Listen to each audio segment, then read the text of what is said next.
Le plus bel exemple des traces laissées par ce royaume berbère est le mausolée royal de Mauritanie.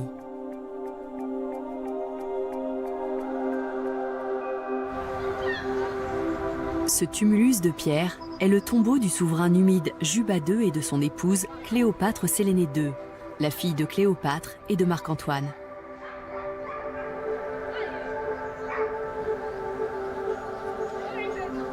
Le mausolée royal mêle clairement plusieurs influences. Ce qu'on voit dans l'architecture numide, et surtout dans leurs sites funéraires, c'est la fusion d'idées venues de toute la Méditerranée, des inspirations grecques, hellénistiques, égyptiennes et locales.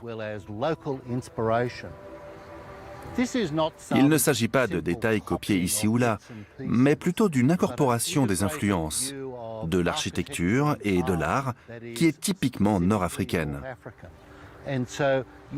Dans ces tombeaux royaux, on a des éléments architecturaux qui ont été repris à d'autres régions du monde méditerranéen, mais qui ont été mélangés pour donner un style unique propre à la Numidie et à l'Afrique du Nord.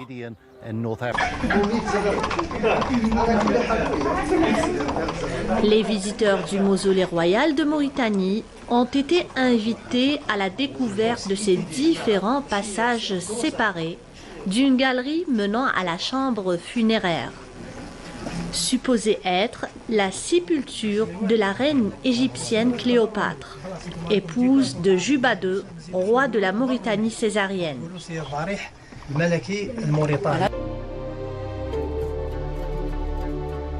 C'était la terre des Numides, dont les rois ont été inhumés autour de Batna.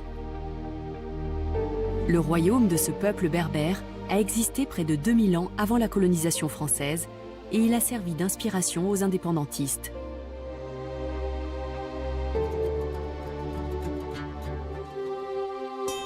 مجموعة من الأضرحة القديمة المقامة على طريقة الأهرامات المصرية، معالم تاريخية يعود بعضها للقرن الرابع قبل الميلاد، تزخر بها منطقة الجدار بولاية تيارت الجزائرية.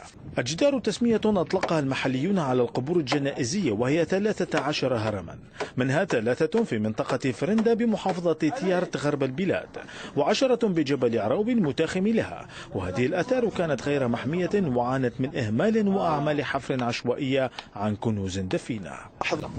الأهرام الجزائرية تتميز عن باقي أهرامات الدول الأخرى بكثرة الدهاليز والغرف والممرات فيها، ويعتقد أن القبور كانت لملوك المور الذين يقصد بهم السكان الأمازيغ القدماء الخارجين عن سلطة الرومان. عدد الأهرامات الجزائرية يصل إلى 100، وهي موزعة على عدد من المحافظات شمال البلاد إلى أقصى الجنوب، إلى جانب عدة مغارات، لكن الغموض ما زال يكتنفها بسبب عدم رواجها في العالم. ترجح بعض المصادر التاريخية أن فترة تشييد الأهرامات الجزائرية تتزامن وبناء أهرامات الجيزة بمصر.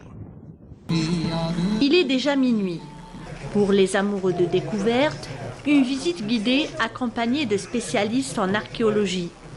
Ces nombreux visiteurs n'ont pas caché leur admiration et stupéfaction, mêlée de fierté et d'orgueil à la découverte de ce site d'exception, qui se situe sur les hauteurs de Sidi Rachid, avec une vue plongeante sur la côte du Chenois.